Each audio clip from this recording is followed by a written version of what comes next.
ప్రేక్షకులకి ఆ లలితాంబిక అమ్మవారి యొక్క అనుగ్రహం పరిపూర్ణంగా కలగాలని మనస్ఫూర్తిగా కోరుకుంటూ మనం ఈరోజు చెప్పుకోబోయేటువంటి టాపిక్ సెప్టెంబర్ మాసంలో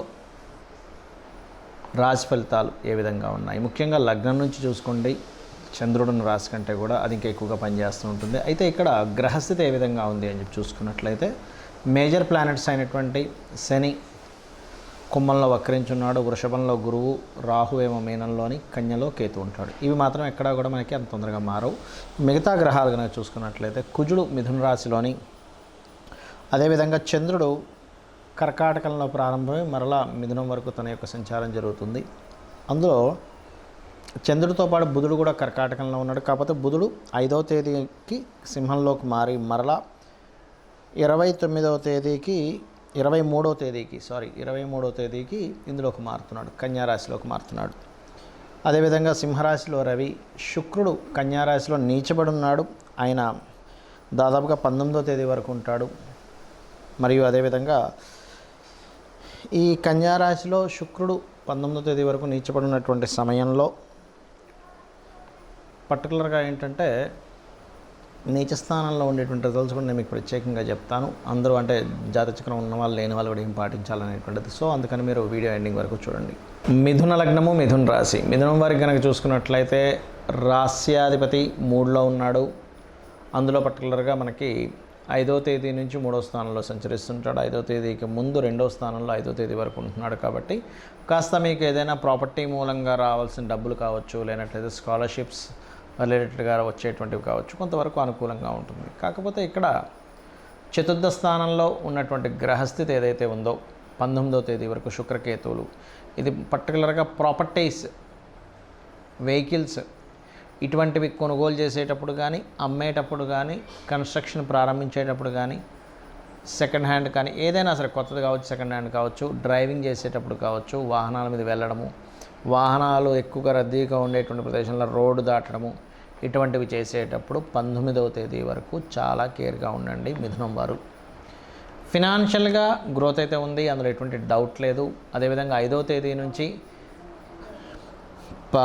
దాదాపుగా మనకి 23వ తేదీ వరకు ఉన్నటువంటి గ్రహస్థితి ఏదైతే ఉందో, కాస్త ఈ గ్రహస్థితి మాత్రం మీకు కొంచెం ఈ కొత్తగా గవర్నమెంట్ వ్యక్తుల యొక్క పరిచయాన్ని మరియు కొంతమంది అవగాహన లేని వాళ్ళ చేత మీరు ఏదైనా ఒక కన్స్ట్రక్షన్ రిలేటెడ్ చేయించడం ద్వారా అక్కడ ఇబ్బందిని ఇస్తూ ఉంటుంది. కాబట్టి ఈ విషయాల్లో కొంత జాగ్రత్త పడండి. కాకపోతే 23వ తేదీ నుంచి ఎప్పుడైతే 4వ స్థానంలోకి వెళ్తున్నాడో ఈ యొక్క బుధుడు, అక్కడి నుంచి మీరు తీసుకునేటువంటి ప్రాపర్టీ రిలేటెడ్ సంబంధించిన నిర్ణయాలు కొంతవరకు మెరుగ్గా ఉంటాయి, ఇబ్బంది అనేటువంటి తగ్గుతుంది. మీరు కూడా కాస్త ఈ పంచమాధిపతి అవుతాడు కాబట్టి మీకు ఈ పంచమ స్థానాధిపతి 4లో ఉన్నందుకు పర్టికులర్గా కొంతమంది ఫ్రెండ్స్ దూరం అవ్వడం జరుగుతుంది. ఫ్రెండ్షిప్స్ కొన్నిటిని కట్ చేసుకోవాల్సిన పరిస్థితి వస్తూ ఉంటుంది. కాబట్టి ఈ యొక్క విషయాల్లో కొంత జాగ్రత్తగా ఉండాలి. శత్రుత్వాలు బికాజ్ ఆఫ్ కుజుడు లగ్నంలో ఎప్పుడైతే ఉంటాడో శత్రు సంబంధించినటువంటి విషయాల్లో అనవసరమైన శత్రుత్వాలు ఇటువంటివి జరుగుతుంటాయి. కాస్త మిథున లగ్నం వారు బీపీ లెవెల్స్ ఎక్కువగా ఉన్నటువంటి వారు ఈ కుజుడు లగ్నంలో సంచరిస్తున్నందుకు వీలైనంత మట్టుకు మీరు శివుడికి అభిషేకం చేసుకోండి. మరియు బీపీ ఎక్కువగా పెరిగేటువంటి అంశాల్లో కొంత జాగ్రత్తగా ఉండండి మిథున లగ్నం వారు. ఇది ముఖ్యంగా పాటించవలసినటువంటి అంశము.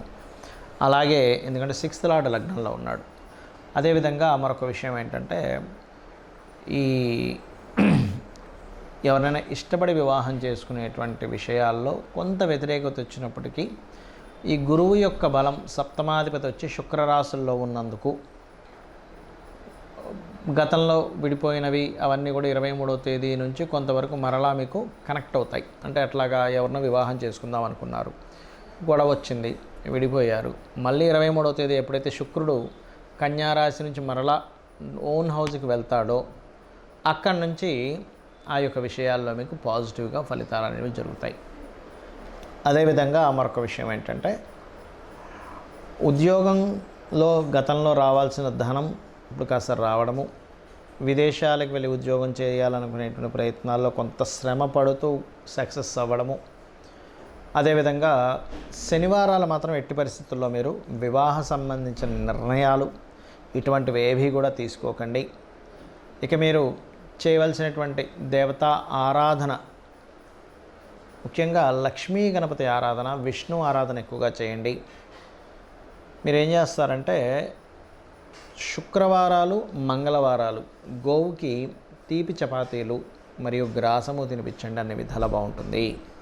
శుక్రుడు, కేతువు ఈ 2 గ్రహాలు కూడా మనకి ఈ 19వ తేదీ వరకు దాదాపుగా ఈ యొక్క కన్యారాశిలో నీచబడి ఉంటున్నందుకు ప్రపంచవ్యాప్తంగా కానీ దేశవ్యాప్తంగా కానీ జరిగేటువంటి పరిస్థితులు ఏమిటి అంటే, కొన్ని దేశాలకు సంబంధించినటువంటి విషయంలో మనం అంటే 1వ తేదీ ముందు నుంచి దాదాపుగా ఆగస్టు నుంచే స్టార్ట్ అవుతుంటుంది. ఆర్థిక మాన్యం, ఎందుకంటే శుక్రుడు నీచ స్థానంలోకి వెళ్తున్నాడు కాబట్టి ఆర్థికంగా కొంతవరకు డౌన్ఫాల్ అనుకోండి, ఆర్థికపరమైనటువంటి చిక్కుల్లో ఇరుక్కోవడం అనుకోండి, ఇటువంటివి జరుగుతాయి దేశపరంగా చూసుకుంటే. ఇది శుక్రుడు కేతువుతో కలిసి కన్యారాశిలో ఉన్నందుకు. మరి శుక్రుడు సహజంగానే అప్పుల స్థానంలో ఉంటున్నాడు వెళ్ళి.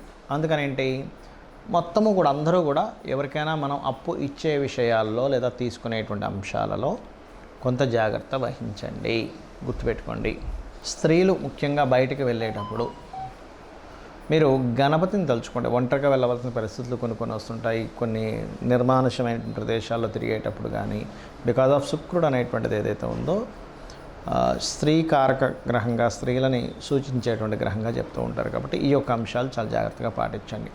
అంటే ఒంటరిగా పంపించకండి అంత, అంటే కొన్ని ప్రదేశాలకు ఒంటరిగా పంపిస్తే ప్రమాదము అని అనుకునేటువంటి విషయాల్లో చాలా కేర్గా ఉండాలి అన్ని రాసుల వారు కూడా. బికాజ్ ఆఫ్ యూనివర్సల్గా కొన్ని ఇవి పనిచేస్తూ ఉంటాయి, అదొకటి. అదేవిధంగా అందరికీ కూడా ఈ మాసంలో 17వ తేదీ వరకు రవి ఓన్ హౌస్లో ఉంటున్నాడు కాబట్టి ఆరోగ్యానికి సంబంధించినవి ఎవరైతే పాటిస్తుంటారో, అందులో ముఖ్యంగా ఈ ఆగస్ట్ 16వ తేదీ నుంచి సెప్టెంబర్ 17వ తేదీ వరకు ఉన్నటువంటి కాంబినేషన్ ఏదైతే ఉందో, టైం అంతా కూడా మీరు ఆరోగ్యం గురించి పాటించేటువంటివి ఏవైతే నిర్ణయాలు తీసుకుంటారో అవి ఖచ్చితంగా మీకు ఇంప్లిమెంట్ అవ్వడం వల్ల మీ ఆరోగ్యం కుదురుపడుతుంది. అంటే అనారోగ్య సమస్యల నుంచి బయటపడము. యూనివర్సల్గా ఏదైనా ఒక ప్లానెట్ పలానా ప్లేస్లో ఉన్నప్పుడు యూనివర్సల్గా అందరికీ పనిచేస్తుంది కాంబినేషన్ అనేది, ఒక రాశి వారికి ఒక లగ్నం వారికి అని కాకుండా. ఈ శుక్రుడికి, నీచబడ్డ శుక్రుడికి గురువు యొక్క బలం కొంత ఉంది. దీనివల్ల ఏమిటంటే ఉపాసనలు చేసేవారికి మరియు ఏదైనా దీక్షలు తీసుకునేటువంటి వారికి కూడా కొంతవరకు ఇది సపోర్టివ్గా ఉంటుందని చెప్పుకోవచ్చు. మరి ఎంతసేపు మనం ఈ గోచార ఫలితాలైనా మన జన్మజాతక ఫలితాలు కూడా ఉంటాయి అంటే ఖచ్చితంగా మన జన్మజాతక ఫలితాలే చూసుకోవాలి. ఎందుకంటే మీరు ఏదైతే పూర్వజన్మలో చేసిన కర్మ ఏదైతే ఉందో, అది బ్యాడ్ కర్మ కావచ్చు, గుడ్ కర్మ కావచ్చు, తెలిసో తెలియకో చేసింది కావచ్చు, అది పర్టికులర్గా 12 భాగాలుగా విడిపోతుంది. మీ యొక్క లైఫ్లో మీ యొక్క స్థితిగతులు ఏమిటి అనేది మీ లగ్నం బట్టి తెలుస్తుంది. కష్టపడి బ్రతుకుతాడా లైఫ్ అంతా కూడా, లేనట్లయితే ఒక ఏజ్ వరకే ఎలా ఉంటుందా, దాని తర్వాత బాగుంటుందా, అది అన్ని విషయాల్లోని, నాట్ ఓన్లీ మీ పర్సనల్ విషయం అనే కాకుండా మీకు ధనం సంపాదించే విషయం కానివ్వండి, మీ కుటుంబ సభ్యుల విషయంలో కానివ్వండి, మీ యొక్క సిబ్లింగ్స్తో ఉండేటువంటి అంశాలు కానివ్వండి, మరియు అదేవిధంగా మీ యొక్క ఆస్తికి సంబంధించిన విషయాలు కానివ్వండి, అంటే ప్రాపర్టీ ఎప్పుడు కొనాలి. జ్యోతిష్శాస్త్రం ఎప్పుడు కూడా ఏం చెప్తుందంటే మీకు రూట్ చూపిస్తుంది. ఆ రూట్లో వెళ్ళేటప్పుడు మీకు లైఫ్లో ఎటువంటివి సంఘటనలు ఎదురవుతాయో చెప్తుంది. ఆ సంఘటనల్ని ఏ రకంగా మీరు ఎదుర్కోవాలి, ఎటువంటి నిర్ణయాలు తీసుకోవాలి, ఎటువంటి నిర్ణయాలు తీసుకోకూడదని చెప్తుంది. అంటే ఏదో ఒక రూట్ చూపించడం కాకుండా ప్రతి అంశంలోని మీకు ఎక్కడ టర్నింగ్ వస్తుంది. మనం చూడండి, ఒక దగ్గరికి వెళ్తుంటాము, ఇక్కడ మీకు టర్న్ ఉంది, ఇక్కడ మీకు స్లోప్ ఉంది, ఇక్కడ మీకు స్పీడ్ బ్రేకర్స్ ఉన్నాయని తెలుస్తున్నప్పుడు మనం జాగ్రత్తగా వెళ్తుంటాం. ఆ రకంగా ఏంటంటే జ్యోతిషం అనేటువంటిది వెలుగుని చూపించేది. మరి చాలామంది అంటారు ఏమండి మనం కర్మలో ఉన్నట్టుగా జరుగుతుందని. అది కూడా కొంతవరకు కరెక్ట్. ఎప్పుడు బలీయమైన కర్మ అంటారు, అంటే ఇంక తప్పదు అన్నప్పుడు పర్టికులర్గా ఆ కర్మ తీర్చుకోవడానికి భూమి మీదకి వచ్చినప్పుడు దాని ప్రభావం ఉంటుంది. కానీ మిగతాదంతా కూడా ఆ యొక్క కర్మని తొలగించుకునేటువంటిది కూడా ఉంటుంది. తొలగించుకునేది లేకపోతే ఆ శ్రీకృష్ణ పరమాత్మ తన యొక్క కుమారుడైనటువంటి అతనికి చర్మవ్యాధి, శాపవశాత్తు చర్మవ్యాధి వచ్చినప్పుడు నువ్వు నీ కర్మను తగ్గించుకో అన్నప్పుడు అతను సూర్య నమస్కారాలు లేకపోతే సూర్యుడికి సంబంధించిన ఆలయాలు కట్టో 7 సంవత్సరాల పాటు దానికి సంబంధించిన చేసి ఎలా తగ్గించుకున్నాడు, నా కర్మ ఇంతే అని ఎందుకు వదిలేయలేదు అనేటువంటిది మనం ఒకసారి ఆలోచించుకోవాలి. దశరథ మహారాజు కూడా సంతానం లేనప్పుడు మరి సంతానం లేదని అనుకున్నాడు, లేకపోతే పుత్రకామేష్టి యాగం చేసి సంతానాన్ని పొందాడా. ఇలా 1 కాదు 2 కాదు మన పురాణాల్లో వాటిలో అన్నింటిలో కూడా చెప్తుంది ఏమిటంటే ఆ యొక్క సమయంలో ఆ కాలంలో యాగాలు హోమాలు చేశారు. ఈ యొక్క కలియుగంలో నామస్మరణ, కేవలం అమ్మవారి నామము లేకపోతే విష్ణునామము శివుని యొక్క నామము తలుచుకోవడం ద్వారా మన కర్మ తప్పకుండా దగ్ధమవుతుంది. వీటన్నిటికంటే గొప్పగా ఏంటంటే సూర్య నమస్కారాలు కూడా ఇంకా చక్కగా పనిచేస్తాయి. అందరికీ అన్నీ తెలియకపోవచ్చు, కానీ రోజు సూర్య నమస్కారం చేసుకోండి. ఖచ్చితంగా మీరు ఏదైతే ఇబ్బంది పడుతున్నారో, ఉద్యోగమనో, వ్యాపారమనో, వివాహమనో, ఇవన్నీ కూడా మీ కర్మ దగ్ధం అవ్వడం ద్వారా మీరు అనుకున్న గోల్ మీరు రీచ్ అవ్వగలుగుతారు.